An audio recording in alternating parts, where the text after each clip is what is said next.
Monsieur le procureur, bonjour. Bonjour. Avec vous aujourd'hui, nous aborderons l'aspect, même pas un thème, mais l'aspect du droit des individus face aux groupes. Quand justement des groupes, par des effets d'habitude, de tradition, ne respectent pas forcément la loi et réduisent le droit de liberté, le droit au silence, le droit au calme, le droit à une vie paisible d'individus. Donc aujourd'hui, comment chaque individu, face à ces groupes, qu'ils soient puissants par leur nombre, puissants par leur caractère économique, peuvent demander à ce que la loi soit appliquée pour une paix individuelle, donc de vie. C'est vrai que toutes les activités humaines produisent des bruits ou des pollutions, ou en tout cas des dérangements pour le voisinage, et que l'activité de quelqu'un d'autre peut atteindre la liberté, la tranquillité, la sécurité, voire même parfois la santé des personnes. Merci. Alors nous allons, pour aider à comprendre ce sujet, étayer d'exemples. Alors, aujourd'hui par exemple, face à qu'ils soient des groupes religieux, qu'ils soient des groupes musicaux, des rendez-vous musicaux, mais sur des espaces publics, des fêtes communales, des périodes électorales, des mouvements sociaux, des campagnes fortement communicatives, que ce soit de véhicules qui passent avec du son, que ce soit des propagandes économiques dans des boulevards de commerce, que ce soit de l'héros, j'ai envie de dire, ou de podiums dans des communes, quand des personnes habitent dans une proximité de ces lieux, avec une nuisance sonore, avec une pollution, c'est-à-dire au lendemain de cet événement, il y a de la saleté, des choses comme ça. Que dit la loi face au fait de tels rassemblements d'individus dans des lieux où d'autres sont censés vivre, sont censés dormir, donc y trouver la paix? La loi pénale. La loi pénale sanctionne en réalité les excès. C'est-à-dire que, par exemple, n'importe quelle activité, vous évoquez une activité de spectacle musical. On a quelqu'un qui est à la maison, à côté d'une salle de spectacle, qui a construit sa maison à côté d'une salle de spectacle, qui savait quand même pertinemment qu'il était à côté d'un établissement qui ne peut pas ne pas produire que du silence. Bon, maintenant c'est quand même une question de proportion. Et donc c'est quand il y a une exagération dans l'émission de bruit, parce que c'est souvent quand même le bruit qui occupe, qui soucie les personnes. Quand il y a une émission de bruit qui est trop importante, qui est vraiment exceptionnellement importante, à ce moment-là, on rentre dans le cadre des sanctions qui sont prévues par la loi pénale. Autrement, pour produire une activité qui est bruyante ou qui est polluante ou qui émet divers produits, des odeurs par exemple, il y a des normes qui sont des normes plus techniques, des normes administratives qui nécessitent parfois le contrôle de l'administration, voire l'autorisation de l'administration pour qu'elle puisse être exercée. Merci. Alors, autant dans ces événements de ce jour, on ne peut pas imaginer facilement des facteurs d'urgence. C'est-à-dire, il y a une fête communale, c'est une période électorale, donc il y a la nuisance sonore, ou une propagande commerciale dans votre boulevard ou de manière mobile.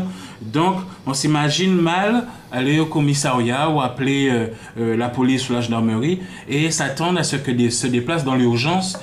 Or, c'est un facteur qui va encore durer et même si nous les appelons, on s'attend déjà avant l'appel qu'ils ne viennent ni dans l'heure, ni dans la demi-heure, peut-être pas dans les 2 heures non plus. Donc, face à cette notion de nuisance sonore, quel est le recours? Est-ce qu'il existe des facteurs parallèles pour calculer cette sonorité? Même si on a construit notre appartement après cette construction immobilière, mais on nous a quand même donné l'autorisation de construire non pas un commerce, mais un habitat. Donc, que dit la loi? Quelles sont les structures qui sont à notre disposition pour vérifier, comme vous dites, est-ce que les limites, pour le moment on parle de sonore, ne sont pas dépassées dans la notion sonore? Qu'est-ce qu'il existe comme élément? Bon, en tout cas, s'il y a comme ça un préjudice qui devient insupportable, c'est-à-dire qu'il y a un vrai inconvénient à ce voisinage. Pour le moment, interprété. Voilà, on est dans le cadre de la loi pénale. Bon, c'est pas une infraction qui va très loin, si je puis me permettre, puisque c'est une contravention de la 3e classe. C'est 450 € qui est encouru chaque fois qu'on produit un son qui est soit émis la nuit, soit qui est particulièrement dérangeant, particulièrement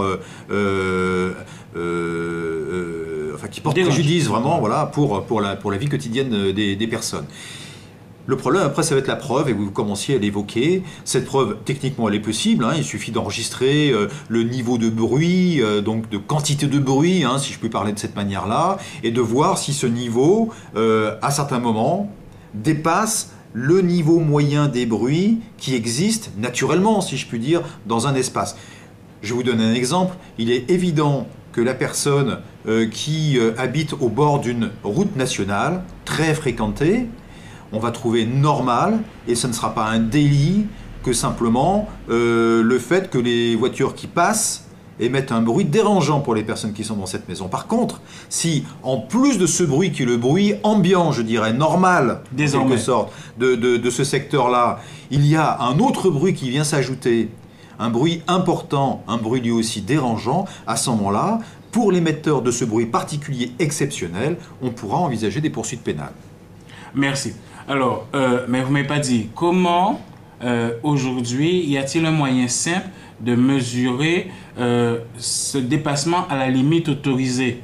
C'est-à-dire, est-ce qu'il y a un organisme, une association que l'on appelle, qu'on loue les services? Est-ce que c'est une plainte comme les autres qui reste gratuite? Est-ce que c'est les gendarmes qui viennent avec un appareil, vous allez nous le citer, pour mesurer le son? Qu'est-ce qu'il existe justement? C'est une question de proportion à nouveau, parce que les moyens techniques pour calculer le niveau d'émergence des sons existent. C'est des appareils, des sonomètres qui permettent de bien voir ce qu'il en est. Bon, mais la mise en œuvre de ces sonomètres, ça se fait par des équipes spécialisées, c'est vraiment une action tout à fait technique. Il y a certains services de l'État qui sont équipés de ça, je pense en particulier aux services sociaux, enfin de l'action sociale, de la solidarité. Bon, pour les mobiliser, il faut quand même, si vous voulez, que... Permettez-moi l'expression, que le jeu envahit la chandelle. C'est-à-dire que c'est sûr que si c'est simplement, de manière très épisodique, un bruit qui a dérangé une fois une personne, on ne fera pas d'investigation.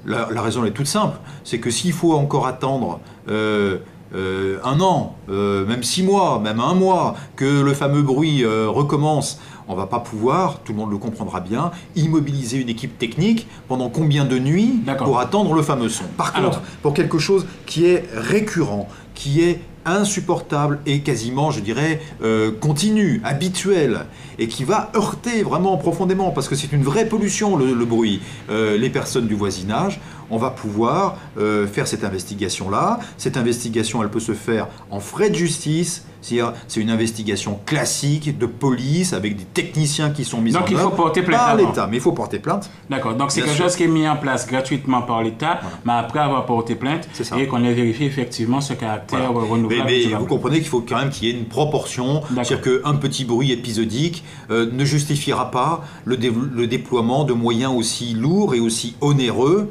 que quelque chose qui va vraiment empoisonner à longueur d'année la vie des gens. D'accord, parce que tous ceux qui nous regardent et chacun estime sa souffrance comme étant une souffrance insurmontable. Mais c'en est une, bien sûr, toutes les souffrances sont dignes d'intérêt.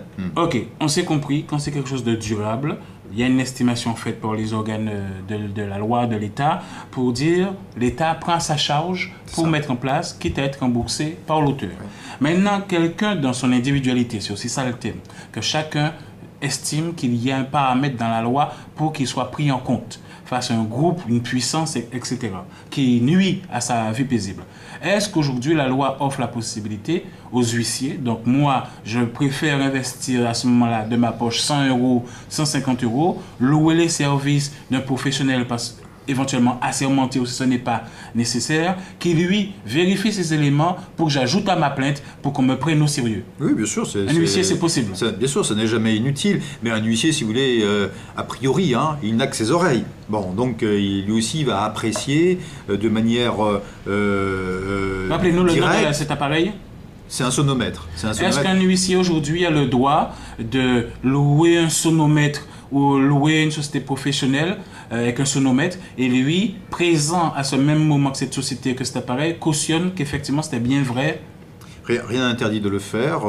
Le problème, ce sera ensuite la force probante de la manipulation de l'appareil. Il y aura évidemment de la part des personnes qui auront à se défendre, parce que ce seront celles qui seront accusées, bien sûr, d'avoir émis un bruit insupportable. Elles vont se défendre. Elles vont dire, mais attendez, le sonomètre n'a pas été mis en œuvre dans des conditions techniques correctes. L'interprétation ou les lectures qui ont été faites est une interprétation qui porte à caution, elle aussi. Donc c'est dans le cadre de la confrontation au tribunal. Voilà, donc il y a une question de preuve. Il y a quand même deux moyens, si vous voulez, quand on est victime de bruit aussi récurrent, de pollution sonore aussi récurrente.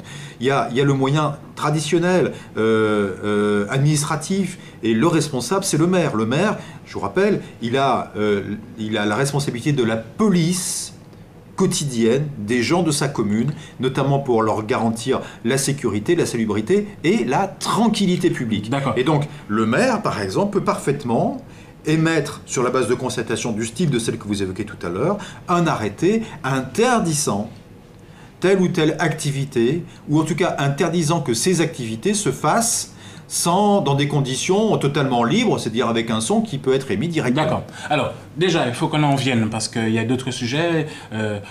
Face à soi, on peut avoir aussi des puissants, soit qui occupent, ou des entreprises qui occupent des places de parking réservées à des individus qui sont dans un immeuble parce qu'il y a un commerce, un centre commercial pas loin, ou une entreprise à forte population. Donc, les droits de ces personnes face à des groupes. Aussi, il y a l'individu face à la nuisance de commerce, de restauranciers, etc. Quel est son droit, ou de voisins par rapport à des odeurs. Donc, moi seul qui ai l'estimation de souffrir, parce que j'habite juste en haut de tout le monde, quel est mon droit face aux odeurs de pizza, etc. Maintenant, vous m'avez dit le maire.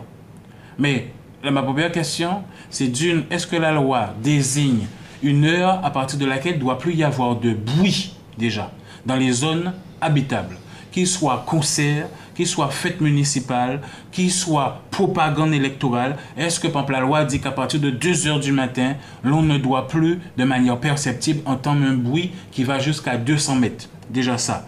Sans avoir de machine particulière, qu'à 2 heures, tout être humain peut dormir dans un silence dit véritable, naturel, c'est-à-dire sans influence de haut-parleurs. 2. Si la mairie est complice. Prenons un exemple, que vous habitez là, vous m'avez dit que quand vous venez habiter à côté d'une salle de spectacle, mais vous venez habiter, vous êtes déjà habitant et on vient installer un podium à 50 mètres de chez vous. Que des événements sociaux ou particuliers viennent émettre des bruits dans votre zone de résidence. Quand des maires, dans le cadre d'élections municipales, des députés qui sont censés influencer les lois et voter les lois, donc qui connaissent les lois dans la théorie, viennent au pied de vos escaliers des immeubles, donc qui font écho, et eux, donc c'est logique qu'ils vont mettre des haut-parleurs, donc bousillent votre oreille à vous. Je ne parle pas de tout l'immeuble, mais vous connaissez la loi et vous voulez pouvoir dormir. Donc face à des événements aussi évidents, quel est le droit simple d'un individu face à son maire qui lui-même est quelque part complice en mettant un podium à 50 mètres de chez lui, face à des individus politiques qui connaissent la loi et viennent quand même dans votre cage d'escalier? Quel est le droit d'un individu, monsieur le procureur? C'est très simple et à la fois un petit peu plus compliqué, bien sûr, parce que, très simple, pour la loi pénale, ce qui est sanctionné, c'est le tapage nocturne, le tapage la nuit, par la peine que j'évoquais. Comment porter plainte simplement et avoir cette impression que la loi nous prend en compte? On peut toujours porter plainte devant le commissariat de police ou à la brigade de gendarmerie ou directement par une lettre au procureur. Elle sera prise en compte. Il y aura une enquête qui sera effectuée pour voir ce qu'il en est ou ce qu'il a pu en être. Mais il faut aussi se rappeler que c'est la liberté des personnes de pouvoir avoir une activité quelconque sur la voie publique, de pouvoir faire valoir leurs idées, et donc on est dans un équilibre, dans une balance entre un intérêt particulier et l'intérêt de pouvoir mener dans la cité, quoi, finalement, une activité qui va produire des pollutions, notamment des pollutions sonores. Vous évoquiez tout à l'heure un problème qui est quand même un petit peu différent sur les places de parking. Alors là, je pense que les choses sont tout à fait claires. Il y a des places de parking privées, il y a des places de parking publiques. Et le régime n'est pas du tout le même. sur les places de parking privées, sous réserve de quelques réglementations quand il s'agit de parking ouvert au public, notamment les places pour handicapés, etc. C'est celui qui est propriétaire de ces places qui a la charge, la responsabilité et le pouvoir d'en réserver l'usage à tel ou tel usage. Hein.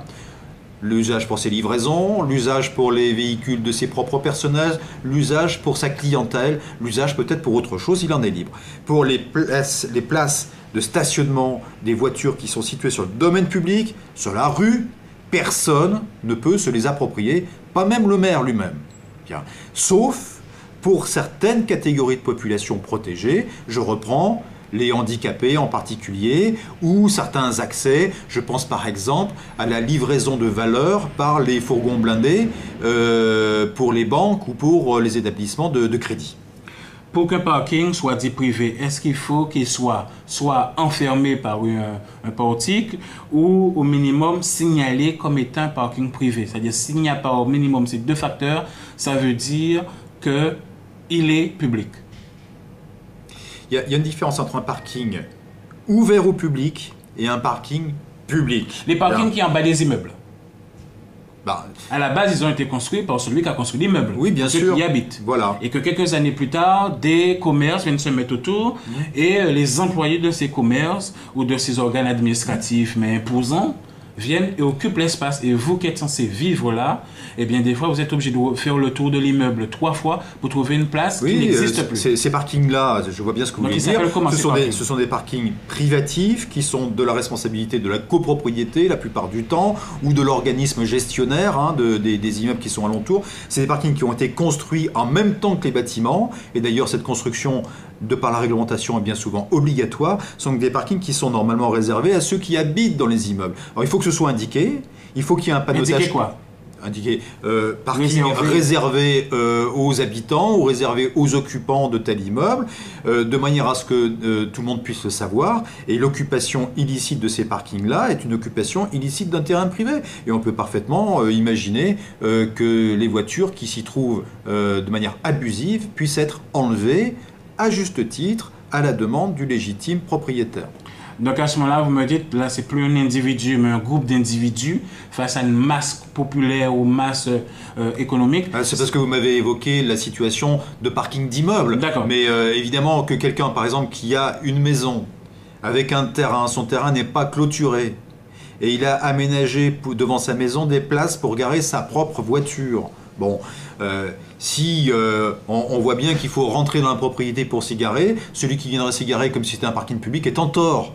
Si c'est moins net, que c'est des places certes privées mais qui sont vraiment en bordure de voies publiques, il faut là encore que ce soit clair pour tout le monde qu'il y a un panneautage en disant parking privé, voilà. Merci.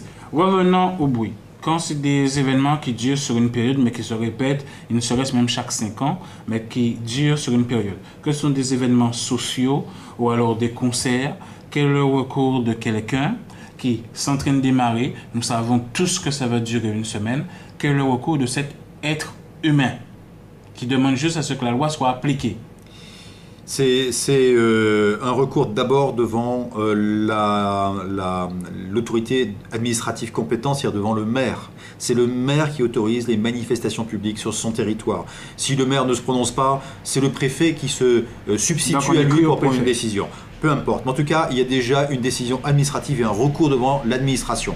Est-ce que cette manifestation est autorisée? Est-ce qu'on a accepté, à la suite, dans le cadre de cette autorisation, l'émission de bruit ou de pollution diverse? Est-ce que dans le droit de donner autorisation à faire du bruit, la loi s'oblige, que ce soit par le préfet et le maire, de mesurer les sons et d'informer ces gens et que s'ils dépassent ces normes, à ce moment, l'autorisation est caduque le jour même? Ah non, mais on part quand même du principe qu'il s'agit d'une manifestation qui va émettre des bruits bien au-delà des bruits ordinaires, des bruits habituels de la zone. Voilà, ça c'est bien dans cet aspect-là.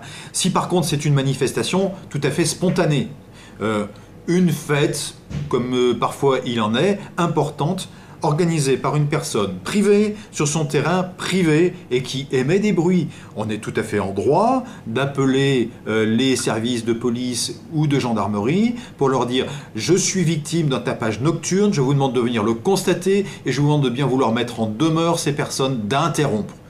la police, la gendarmerie, la plupart du temps, se déplacent sur ce genre de choses-là. En plus, je vais vous dire, c'est parce qu'on sait très bien que ça peut partir dans des extrémités de comportement qui causent des préjudices encore plus importants que le bruit lui-même.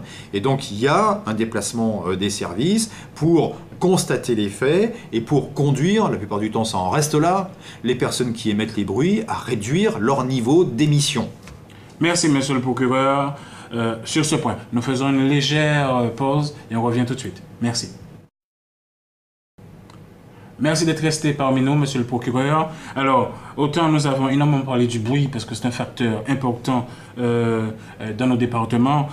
Je dis bien, donc, que soit dans les zones, il y a aussi, vous-même me dites recevoir des plaintes pour des facteurs commerciaux, des propagandes commerciales, que des personnes qui habitent à côté ou dans l'environnement, même je dirais dans la vingtaine de mètres, eh bien, doivent supporter jour et nuit cette nuisance. Donc vous recevez ces plaintes et j'ai envie de savoir qu'est-ce que vous pouvez faire à ce niveau-là.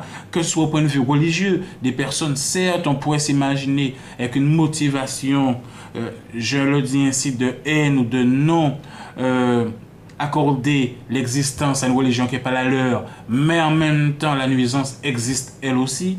Donc par rapport à des mouvements sociaux, par rapport à, je le dis aussi, des syndicats qui s'implantent dans des lieux, dans des zones résidentielles, que le droit de gens à ne pas supporter des propos et des sons à un certain volume, que ce soit les périodes électorales. Alors, quand il y a autorisation du maire pour ces manifestations, ou quand ces personnes se sont plaintes au maire, vous dites qu'il y a un recours auprès du préfet. Mais quand vous-même, vous voyez que vous supportez ça toujours, on ne va pas dire à quelqu'un, en venant maintenant aux gens qui n'ont pas forcément les moyens financiers, qui calculent même pour mettre un timbre, qui prendront du temps peut-être intellectuel pour écrire et être bien compris.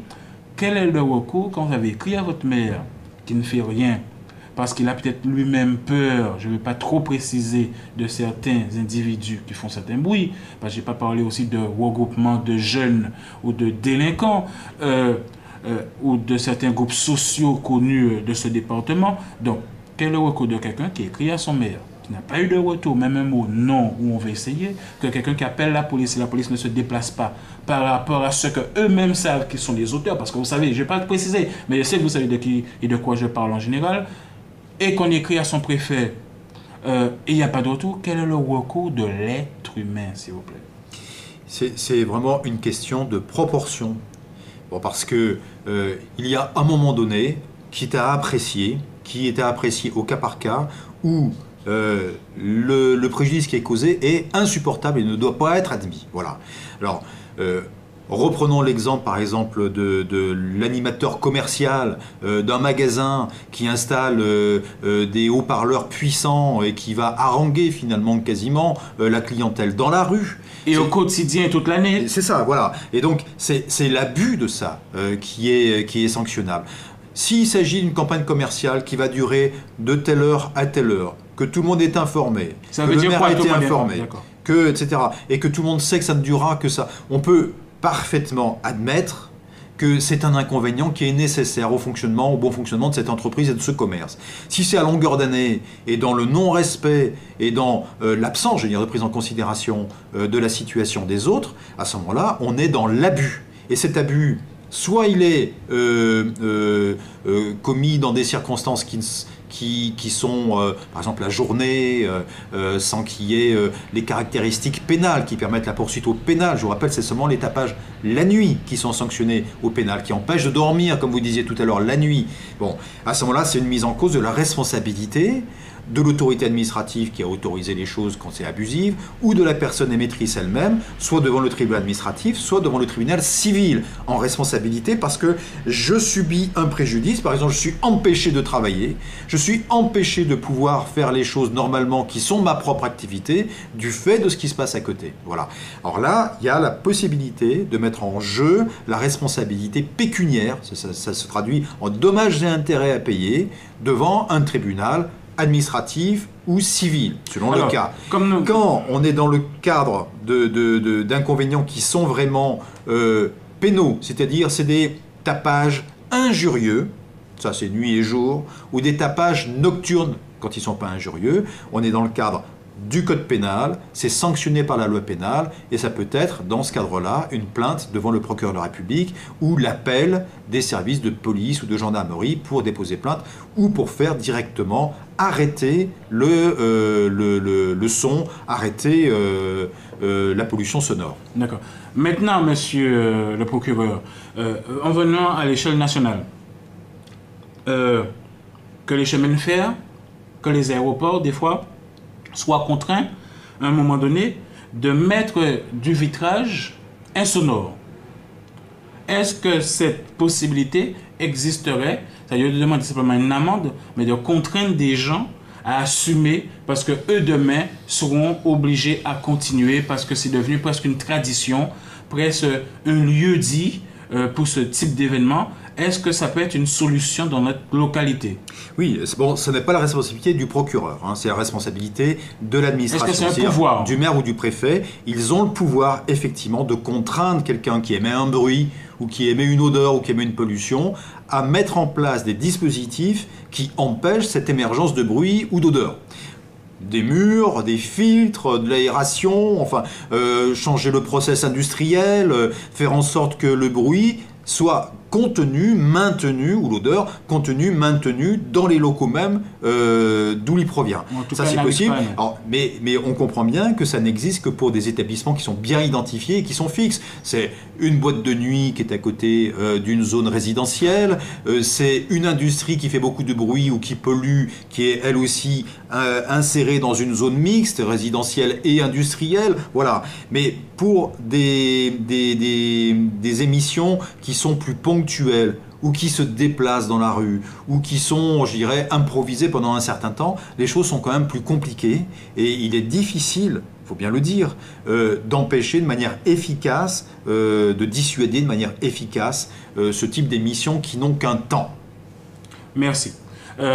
Maintenant, au niveau toujours d'individus qui supportent des choses inadmissibles et dites interdites par la loi, mais qu'en face d'eux, ils ont des groupes qui procèdent de manière récurrente ou presque dite de manière traditionnelle, en venant aussi à l'individu qui soit contraint de supporter des odeurs, que ce soit de voisinage, que ce soit de tradition, de produits. Vraiment, diversifions ça à des personnes qui n'ont pas la même tradition alimentaire que vous, Bien sûr. mais du coup doivent supporter les odeurs, que ce soit de votre michoui, de tous les aliments que vous faites, et dans un immeuble. Quel est le pouvoir aujourd'hui, que dit la loi là-dessus, d'un individu qui, d'un point de vue nasal, ne supporte pas l'odeur de la pizzeria d'à côté, ne supporte pas l'odeur de la boulangerie d'à côté, ou ne supporte pas tout simplement les nourritures que font certaines personnes? Quel est le pouvoir d'un individu face à cela? Ouais. C'est la même situation qu'avec le bruit, c'est-à-dire qu'il y a la possibilité de faire contraindre la personne, notamment quand c'est un professionnel, il faut bien dire que c'est quand même plus facile quand c'est un professionnel que quand c'est un particulier, à prendre les dispositions techniques nécessaires pour que ça s'interrompe. Il y a, pour les odeurs, il y a des filtres à particules, à charbon actif, etc., qui permettent des choses. Il y a aussi des manières de faire avec des hôtes. Enfin bon, je ne vais pas rentrer dans le détail. Mais en tout cas, il y a des dispositifs techniques qu'on peut imposer de voir mis en œuvre quand le préjudice qui est causé par ces odeurs est flagrant, quoi, et évident. Il n'y a pas de difficulté, c'est administratif, c'est une demande qui doit être faite au maire, il faut que les choses puissent être constatées, qu'on rapporte la preuve de ce préjudice, c'est quand même pas trop compliqué quand c'est vraiment flagrant, et à partir de ce moment-là, la personne va être mise en demeure par l'administration de se mettre aux normes, et c'est dans l'hypothèse où après cette mise en demeure, cette personne ou cette entreprise ne se mettrait pas aux normes, que l'on retrouve le procureur en quelque sorte, qui va pouvoir recueillir une plainte en non-respect d'une obligation administrative de mettre en place tel ou tel dispositif pour réduire à tel niveau les émergences de bruit, émergence d'odeur. D'accord, alors certainement vous avez déjà répondu, mais on le dira quand même. Là encore, autre paramètre, pas forcément exemple mais paramètre, deux personnes, toujours individuelles ou plusieurs groupes individuels, qui supporteraient des pollutions, que ce soit d'usines, parce qu'il y a des rejets de choses dans l'eau, dans le sol, dans l'air. Quand il y a aussi la récolte de la canne, eh bien, il y a aussi la canne que l'on peut brûler. Donc, deux personnes, soit parce que leurs enfants sont asthmatiques, donc plusieurs kilomètres plus loin, reçoivent les cendres de la canne chez eux. Quel est le pouvoir, même si ça a l'air très abstrait comme ça, d'individus qui constatent quelque chose d'illégal qui nuit à l'équilibre de leur vie ou de leur enfant pour être asthmatique, ou qui sont témoins de choses qui sont illégales, comme une usine qui rejette des choses interdites dans une eau et j'en suis le témoin. Quel est le pouvoir d'un individu face à ses forces économiques? Si c'est en train de se passer, il faut déposer plainte ou il faut faire appel aux services spécialisés. Ça peut être la direction de la recherche et de l'industrie, ça peut être la direction de l'agriculture et de la forêt. Enfin bon, il y a comme ça différents services qui sont habilités, qui sont aptes à pouvoir constater des émissions polluantes. Ça peut être la direction de l'équipement. Enfin bon, quand même deux choses à préciser. Vous évoquez les pollutions. À partir du moment où il y a une pollution, c'est-à-dire l'ajout dans un milieu naturel d'un produit qui va modifier, qui va affecter ce milieu naturel, c'est une pollution. Et là, il n'y a pas besoin de plainte. Il n'y a pas besoin de faire la démonstration de quoi que ce soit de l'ordre d'un préjudice individuel, personnel. La pollution en elle-même est un délit. On n'est plus du tout dans la situation d'une simple contravention de police. Là, c'est vraiment un délit. Et donc, il y a des investigations qui sont faites. Il y a d'ailleurs des techniques d'enquête, des procédures d'enquête qui sont tout à fait précises et tout à fait opérationnelles. Donc il faut le signaler à la brigade de gendarmerie, au commissariat de police, pour qu'il puisse y avoir immédiatement mis en place des mesures de constatation, mais je dirais quand même en premier des mesures d'interruption de l'émission de polluantes. Je pense en particulier à des émissions dans les cours d'eau. C'est quand même vraiment l'archétype des pollutions très dangereuses pour la santé publique, pour la nature elle-même. Donc c'est des émissions de sortie d'usines, c'est des émissions parfois de produits traitants, phytosanitaires, etc. Bon, eh bien, ces émissions-là sont des pollutions, ce sont des délits en tant que tels, le simple fait de les rejeter comme ça dans la nature, et donc la plainte, ou en tout cas la révélation des faits doit être faite, et il y aura une enquête diligentée. Pour ce qui concerne des pollutions qui sont plus d'un ordre personnel, vous évoquez tout à l'heure le brûlage de canne qui peut... Entre autres, oui, mais enfin, c'est un exemple parmi d'autres, bien sûr, on imagine bien. Bon, en soi, c'est pas interdit de brûler les cannes, sauf si un arrêté municipal, si vous voulez, interdisait les feux de champ. Ça, c'est aussi possible pour un maire d'en décider. Bon. Il y a...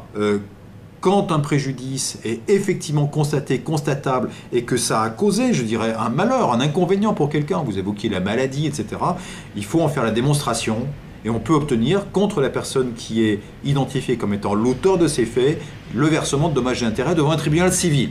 Bien. En dehors de ça, sauf à ce que ce soit vraiment une pollution qui soit volontaire pour nuire, et à ce moment-là, on change complètement de catégorie, on est dans un délit finalement de blessure, ou d'empoisonnement, pourquoi pas, mais quand c'est quelque chose, une activité... Par rapport à la saleté, voilà. Prenons un exemple, vous avez des commerces, et je passe à côté d'un régulièrement, un restaurant, d'accord, qui autant nettoie son commerce au quotidien, avec un jet d'eau, mais des fois j'ai l'impression que c'est un caractère d'imbécile qui rejette les saletés à même pas 2 mètres. Ouais. Donc quel est le pouvoir d'un individu qui a contrainte de passer là tous les jours et que les autres poissons, mais vous dites jusqu'à ce stade, les autres poissons ne sont pas sous son carrelage, mais sont à 1 mètre de la boutique, à lui à ne pas comprendre qu'en fait que c'est sa boutique qui est sale, même quand elle est sale à 2 mètres plus loin. Ouais. Quel est le pouvoir d'un individu qui se retrouve à devoir supporter ça? Quel est le pouvoir d'individu? Maintenant on en vient à la saleté, mais en moins de 2 minutes on a dépassé le temps qui nous a parti. Face à des clochards notamment, toujours par rapport à la saleté, qui déversent des poubelles, vous voyez ça? Donc dans votre environnement proche, vous voyez des saletés qui s'amoncellent. Quel est votre pouvoir? Non, mais le rejet sur le domaine public de saleté, de détritus, c'est illégal. C'est-à-dire quoi? C'est des lettres anonymes, c'est quoi? Non, pourquoi lettres... Enfin, je sais pas, ça regarde les personnes, si vous voulez. Mais en tout cas, ce qui est certain, c'est que si les autorités responsables, et pour la propreté, c'est quand même le maire, éventuellement le préfet... Mais ça dure des années. Si l'autorité municipale ou préfectorale n'est informée de rien, ne sait rien, n'est saisie par personne de rien de ce qui se passe, je vois mal comment elle va pouvoir réagir. Mais si les choses sont révélées et qu'on peut trouver avec celui qui émet ces pollutions une manière de faire qui soit différente, c'est gagnant pour tout le monde. C'est gagnant vraiment pour tout le monde. Bien. Vous évoquez ensuite la question des personnes qui sont presque irresponsables, qui sont dans une telle situation d'irresponsabilité que c'est difficile de leur faire entendre raison. Hein, toutes ces personnes, parfois, qui en centre-ville vont renverser des poubelles, vont fouiller dedans, enfin, produisent des saletés. Elles sont évidemment dans une situation qui est particulière par rapport à la loi, mais elles doivent être prises en charge dans un cadre qui n'est pas forcément un cadre pénal. Il faut dire la vérité. Merci. Monsieur le procureur, rappelons de manière synthétique, par rapport au thème de ce jour, le droit des individus face à des groupes qui soient économiques, politiques, syndicalistes, de propagande diverses ou des effets négatifs du fait d'un commerce ou d'une vie ou d'une culture, quel est le pouvoir qu'offre la loi à un individu face à une nuisance de groupe? La loi dit que la nuisance est sanctionnable au pénal, mais même administrativement quand elle est exagérée, qu'elle est répétée et qu'elle devient finalement habituelle. Voilà. Et à partir du moment où on a la constatation de cette situation-là, il y a la nécessité de saisir l'autorité compétente pour la faire arrêter, c'est l'autorité administrative, le maire, le préfet. Et quand c'est vraiment une émergence de bruit ou de pollution qui dépasse l'entendement, notamment la nuit, c'est une infraction pénale et ça peut faire l'objet d'une plainte devant le procureur de la République, soit directement en lui envoyant une lettre, soit indirectement en allant déposer plainte à la brigade de gendarmerie ou au commissariat de police le plus proche. Monsieur le procureur, je vous remercie. C'est moi qui vous remercie.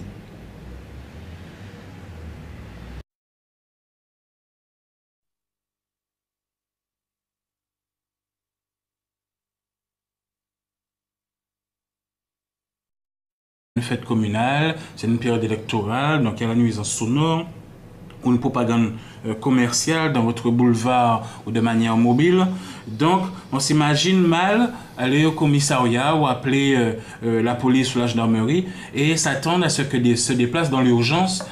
Or, c'est un facteur qui va encore durer et même si nous les appelons, on s'attend déjà avant l'appel qu'ils ne viennent ni dans l'heure, ni dans la demi-heure, peut-être pas dans les 2 heures non plus.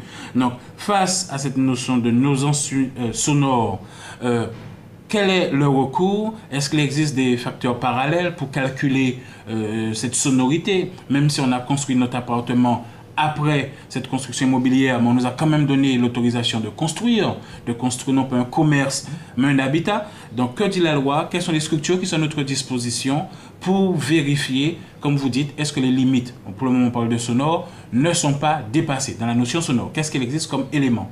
Bon, en tout cas, s'il y a comme ça un préjudice qui devient insupportable, c'est-à-dire qu'il y a un vrai inconvénient à ce voisinage. Pour le moment, interprété. Voilà, on est dans le cadre de la loi pénale. Bon, c'est pas une infraction qui va très loin, si je puis me permettre, puisque c'est une contravention de la 3e classe, c'est 450 € qui est encouru chaque fois qu'on produit un son qui est soit émis la nuit, soit qui est particulièrement dérangeant, particulièrement... enfin, qui porte préjudice vraiment voilà, pour la vie quotidienne des personnes. Le problème, après, ça va être la preuve, et vous commenciez à l'évoquer. Cette preuve, techniquement, elle est possible. Hein, il suffit d'enregistrer le niveau de bruit, donc de quantité de bruit, hein, si je puis parler de cette manière-là, et de voir si ce niveau, à certains moments, dépasse le niveau moyen des bruits qui existent naturellement, si je puis dire, dans un espace. Je vous donne un exemple. Il est évident que la personne qui habite au bord d'une route nationale très fréquentée, on va trouver normal, et ce ne sera pas un délit, que simplement le fait que les voitures qui passent émettent un bruit dérangeant pour les personnes qui sont dans cette maison. Par contre, si en plus de ce bruit qui est le bruit ambiant, je dirais normal, en quelque sorte, de ce secteur, par exemple, n'importe quelle activité, vous évoquez une activité de spectacle musical.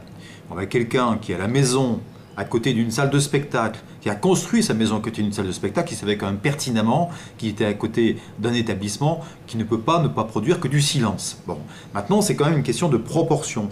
Et donc c'est quand il y a une exagération dans l'émission de bruit, parce que c'est souvent quand même le bruit hein, qui occupe, qui soucie les personnes.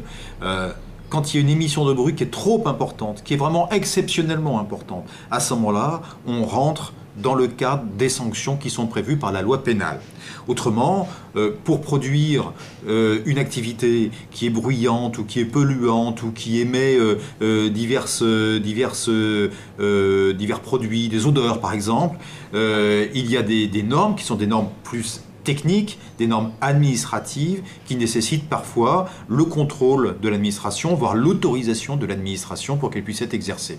Merci. Alors, autant dans ces événements de ce jour, on ne peut pas imaginer facilement des facteurs d'urgence. C'est-à-dire, il y a ce sujet étayé d'exemples. Alors, aujourd'hui, par exemple, face à qu'ils soient des groupes religieux, qu'ils soient des groupes musicaux, des rendez-vous musicaux, mais sur des espaces publics, des fêtes communales, des périodes électorales, des mouvements sociaux, des campagnes fortement communicatives, que ce soit de véhicules qui passent avec du son, que ce soit des propagandes économiques dans des boulevards de commerce, que ce soit de l'héros, j'ai envie de dire, ou de podiums dans des communes, quand des personnes habitent dans une proximité de ces lieux avec une nuisance sonore, avec une pollution, c'est-à-dire au lendemain de cet événement, il y a de la saleté, des choses comme ça. Que dit la loi face au fait de tels rassemblements d'individus dans des lieux où d'autres sont censés vivre, sont censés dormir, donc y trouver la paix? La loi pénale. La loi pénale sanctionne en réalité les excès. C'est-à-dire que, par exemple,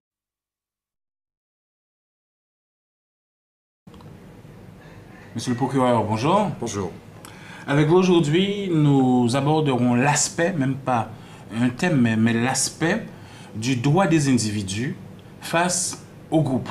Quand justement des groupes, par des effets d'habitude, de tradition, ne respectent pas forcément la loi et réduisent le droit de liberté, le droit au silence, le droit au calme, le droit à une vie paisible d'individus. Donc aujourd'hui, comment chaque individu, face à ces groupes, qu'ils soient puissants par leur nombre, puissants par leur caractère économique, peuvent demander à ce que la loi soit appliquée pour une paix individuelle, donc de vie?